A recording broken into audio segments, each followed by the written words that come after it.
हर बार देखा जा रहा है कि अगर कुछ दिन तक आदमी सोए नहीं तो पागल हो जाता है, 5-7 दिन के ऊपर हो जाए तो इवन लाइफ को खतरा हो जाता है, डेथ होने का रिस्क होता है। तो स्लीप में ऐसा क्या हो रहा है जो कि ये इतनी इम्पॉर्टेंट है? और अब एक बहुत इम्पॉर्टेंट टॉपिक को टच करने का टाइम आ गया है, जिसको हम बोलेंगे neuroscience of sleep.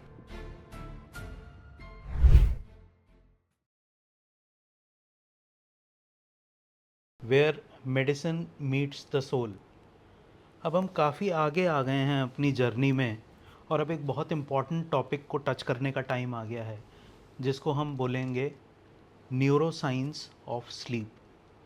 Sleep इतनी इम्पॉर्टेंट क्यों है? हर बार देखा जा रहा है कि अगर कुछ दिन तक आदमी सोए नहीं तो पागल हो जाता है, 5-7 दिन के ऊपर हो जाए तो इवन लाइफ को खतरा हो जाता है, डेथ होने का रिस्क होता है। तो स्लीप में ऐसा क्या हो रहा है जो कि ये इतनी इम्पॉर्टेंट है?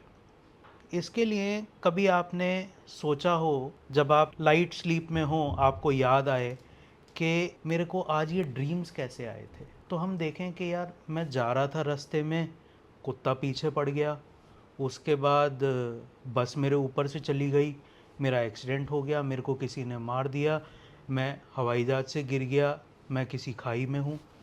तो जब आप सुबह उठ के इनको सोचोगे तो इनका कोई लॉजिक नहीं मिलेगा आपको, इसका कोई कारण नहीं मिलेगा।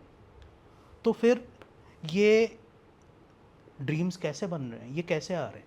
जब आप देखोगे इसके पीछे की साइंस तो आप ये समझोगे कि इसके पीछे जो एक इमोशन है वो फियर का है।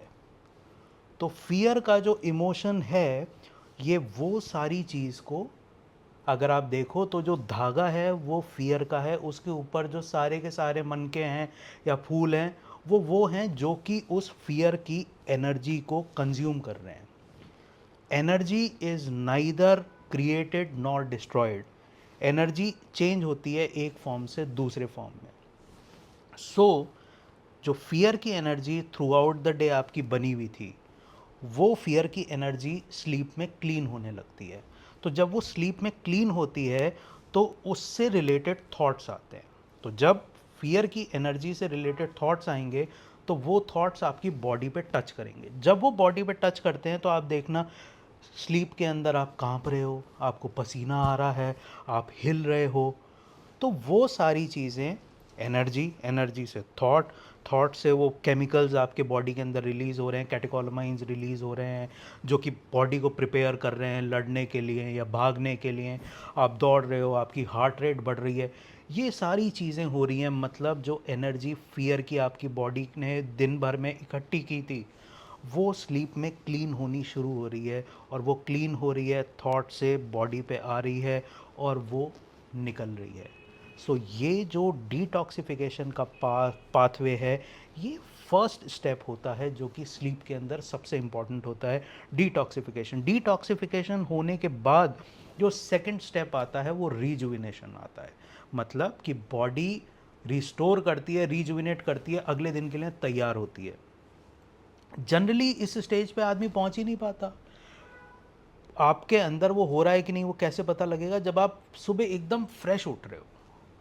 तो मोस्टली 90% लोगों के अंदर डिटॉक्सिफिकेशन ही क्लियर नहीं हो रहा है। डिटॉक्सिफिकेशन क्लियर नहीं हो रहा, स्लीप में इतना ज़्यादा बर्डन दिन भर का आ रहा है।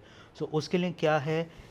सिंपल सिंपल सी चीज़ें हैं, जैसे कि बॉडी का रिलैक्सेशन शुरू करो, basic sleep hygiene, any stimulants before going to bed आप नहीं करो। During the late evening time अपनी जर्नलिंग स्टार्ट करो। जर्नलिंग के अंदर ड्यूरिंग द डे जो जो भी चीज़ें हुआ है, bring it to your consciousness, bring it to your awareness, वो चीज़ें आप लिखो।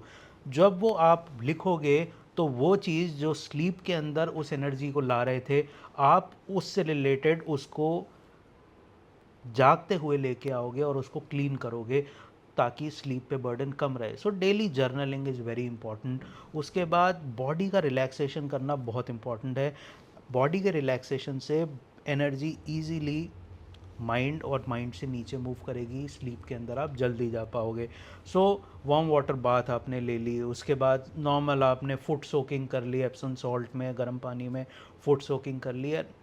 Best is if you want कि धीरे धीरे हमने ये सुना कि जो लोग मेडिटेशन ज़्यादा करते हैं उनके अंदर स्लीप की रिक्वायरमेंट कम हो जाती है। वो लोग जैसे नॉर्मल आदमी 7-8 घंटे सो रहा है, वो 5-6 घंटे सो रहा है।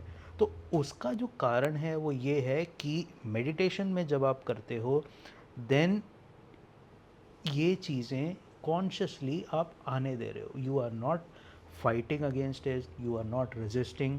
जो भी चीज़ें आ रही हैं, जो भी इमोशंस आ रहे हैं, you are simply witnessing. Fear है, एंगर है, हेट्रेड है, जेलसी है, जो भी है, उससे ये अपने आप चीज़ें कंज्यूम होने लग जाती हैं, ये ख़त्म होने लगे। अब हो क्या रहा है कि जब ये ख़त्म नहीं हो रहा, मोस्टली स्लीप में ये नहीं हो पा रहा, दिन भर आदमी मेडिटेट नहीं कर रहा और इसको भरे जा रहा है, तो ये एनर्जी बॉडी के अंदर ब्लॉकेजेस कर रही है और डिजीज़ कर रही है। गिल्ट की एनर्जी से अलग डिजीज़ हो रही है, जेलसी से अलग डिजीज़ हो रही है। सो ये स्टकअप एनर्जी जो क्लीन नहीं हो रही है, this is one of the main causes for chronic lifestyle disorders and everything. So friends, आगे के हिसाब से sleep regularization is very important and उसके बाद next we'll move into very interesting topic in the next coming video. Stay tuned. Thank you for your attention, friends. So just want to show you the book again. This is Where Medicine Meets the Soul. It's available on Amazon. You can purchase it from there. Thank you, friends. Thank you for your attention.